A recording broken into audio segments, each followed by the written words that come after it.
Hi, my name is Al Green. Not that one, but the struggling guy who was in the music industry for years trying to sell talent and songs to agents. The agents befriended me and taught me techniques that I want to pass on to you through my program, which is called You Can Talk, You Can Sell. Anyone who has ever taken this program has excelled in selling and either risen to the top of their company, their team, or the top of their field. It's called You Can Talk, You Can Sell, and you can get it right here.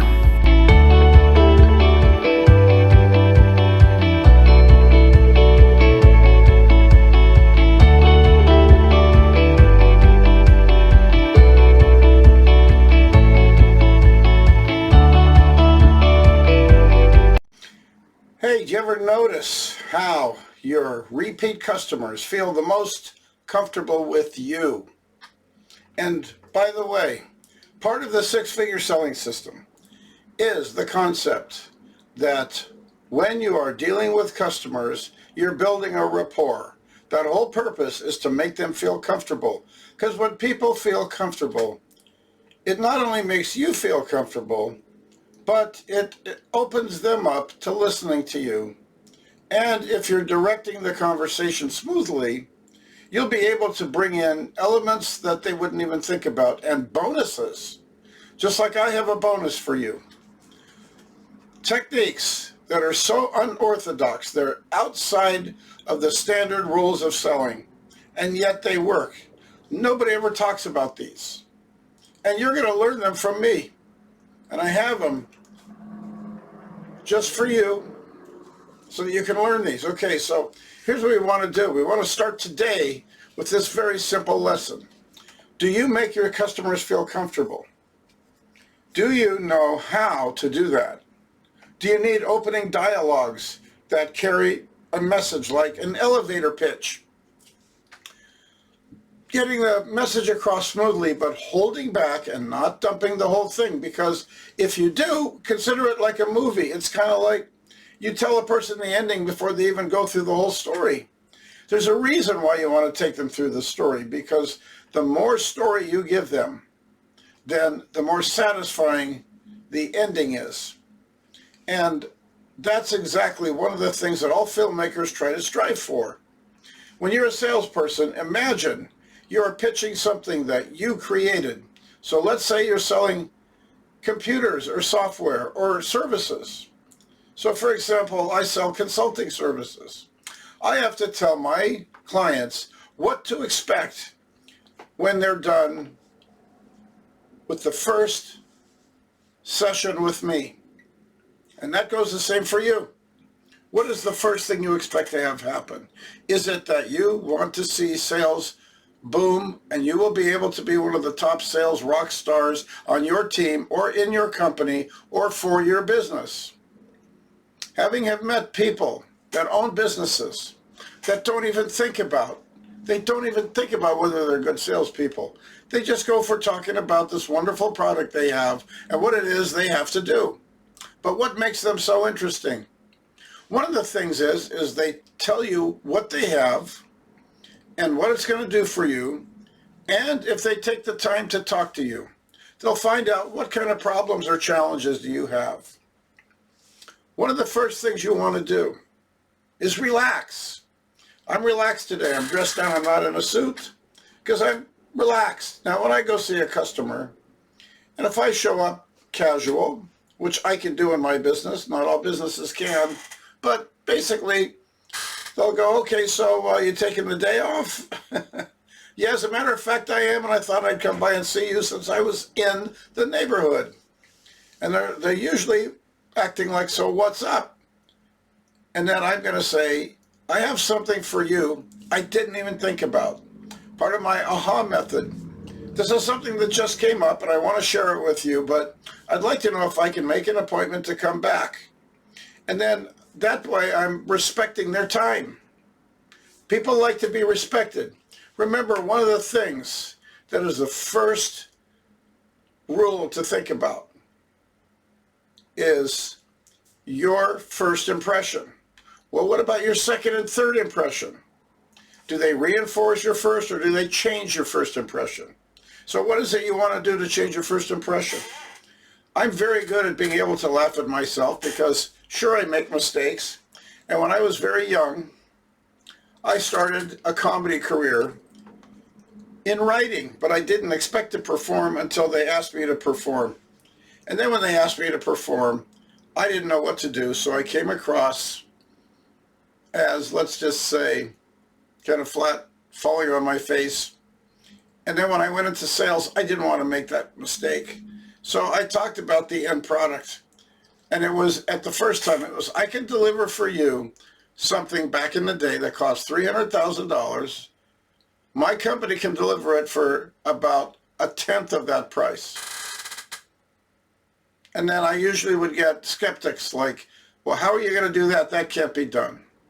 And I can say, well, we own certain proprietary equipment that'll allow us to do that. We don't have to use third-party sources. And I found a way to basically explain that to them. But I would say, wait until you see what I have for you. Wait until you see what I can deliver. And then you kind of put them on not a defensive, but a skeptical point where their arms are crossed and they're going, yeah, show me, okay? So then it's time for the dog and pony show, as we say, where you bring out your materials or your experts and you show them exactly what you can do. And if they say how, just say, well, that's a part of our company I want you to buy into, because when I was working in sales, I was representing the company. I was the ambassador for the company. I was the person who had to be the front man to the gateway.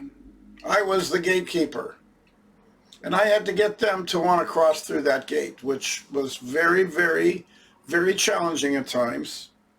And I found ways to do it because I felt I had to. But at the same time, it was very satisfactory to walk away from a sale like that, where you have a challenge and you meet it and succeed, especially when you give them a bonus.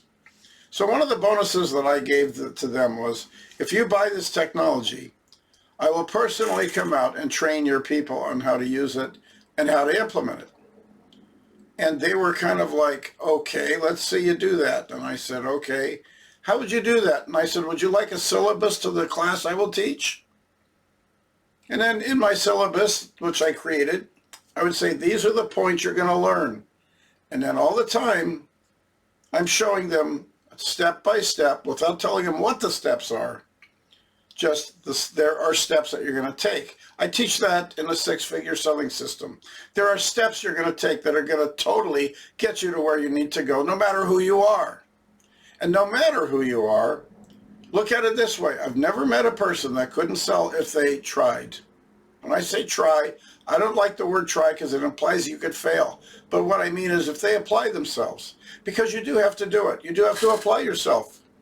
If you want to be a wealthy person, expect to be busy. I don't know anybody that's worth millions of dollars that has spare time to kill. They're busy. 16 hours a day is their average work day, and they're busy on the weekends. But when they take a vacation, forget it. You can't find them anywhere. They've left the planet, okay?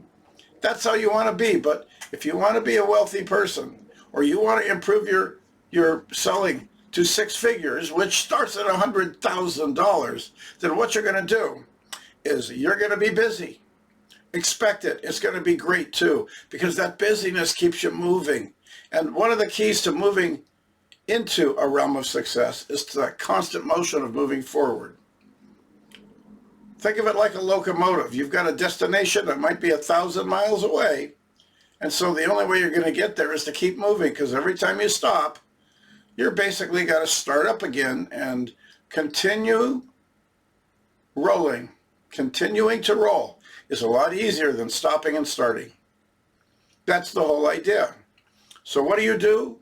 There's three things I teach: learn, practice, and sell.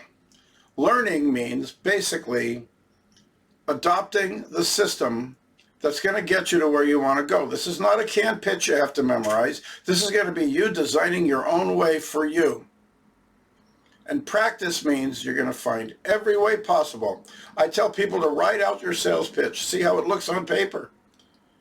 If you're not a writer, it's very simple. You can just write out what you're going to say or have somebody else write it out for you. Practice in front of another person. Practice in front of the mirror. See how you come across, especially in front of a mirror. Because I didn't get the reputation of being a comedian that was boring, which was funny because my great line was, I put Ben Stein to sleep. And that was very nice to be in front of a crowd and get the feedback because I learned from it. And then I recruited other comedians to work with me so that I could be part of a group that was very entertaining. In the process of promoting that group, we went places because I used my sales techniques to promote. When you learn the six-figure selling system, it's not only about direct sales. It can be completely about promoting what it is that you've created, whether it's your artwork or whether it is a play that you've written or a musical or songs. Could be anything that you have written, that you've created, but you have to sell it. Otherwise, what's the point of it? If you're a writer and you don't write so that your work can be published, then go ahead and write, have a good time. But the whole idea is to do something with it. And that's where I come in. I've worked with not only coaches, but I've worked with independent artists and helped them deal with selling more of their art and promoting it on an international scale. There's one person who also was doing that, and as a result, they did something that was absolutely so easy to figure out, and it required international sales. And believe it or not, it wasn't that hard to get to other countries. And it resulted in a business that was absolutely huge. He was going into seven figures very easily. And that is exactly what we're talking about. That kind of dedication. You have somebody, if you write something or you create something, whether it's a song or it's an invention, you've probably got your heart into it. And if you don't believe me, look at the people who have made millions of dollars because they came up with an idea. Now, you don't have to always come up with ideas to be a good salesperson. All you have to do is realize that you need to get to people. You need to get to their heart because that's where the sales are made, not from here. You can give this all day long. You can talk features and benefits all day long. But you know, there are some people that like you so much, they'll say, hey, if your name is John or Betty, hey, Betty, sell me something. What do you got for me today? Talk to anybody that does distribution of products. And when they get to the buyers, they'll say, what else do you have? You got anything new? Because if you have any product at all that they like, they're going to want more. It's easier to sell to somebody that you've sold to before. But the most interesting thing is when you relax. So I teach people how to relax. When you relax, it puts the other person at ease. When you're all uptight and you're all like rigid because you think you're under pressure to sell and you do all this extra talking, you won't be like my artist friends. My artist friend could talk you in a very simple way into buying something and spending the money on a piece of artwork that might cost you $1,000 or $13,000. And they sell them all day long. Because when people collect art, they don't do it because of the cost. They do it because art is one thing that can be appreciated. And the way I helped them sell more artwork is because one of the most common customers would come in and say, you know, I'd like to buy that painting, but I don't have any room for it in my house. I got paintings everywhere. Very simple. This is where the creative mind comes in, and you come from the heart. Do you ever rotate your art? Do you ever take anything down and move it around? Like when you go into any kind of a retail store these days, they change the display. Some companies change their displays and put them in different places almost every day. So the next time you go in, you got to wander around the store to find anything. But it gets you looking at other things, and they found that that actually increases sales. The average person will spend 25% more if they go in to buy something and they got to look at 25 other things because something is in a different place. And they've done studies on this, and they find out that people do spend more money. Now, that's what you want to do. Don't you want to be in a place where people want to spend more money with you? Then by all means, be that person that gets them comfortable so that they end up building a rapport with you. And the next thing you know, it becomes, what are you going to do next? What's your next trick? Magicians are absolutely wonderful. When they do magic, they do one fantastic trick, and usually to keep you entertained, they'll do a couple of other tricks in the meantime while they're performing the main trick. But if they just do one trick, it gets pretty boring. You've heard the term, a one-trick pony. That's all it is. Oh, great big deal. They do the stunt over and over. That's all they know. As a salesperson, you can't only know one thing about your product.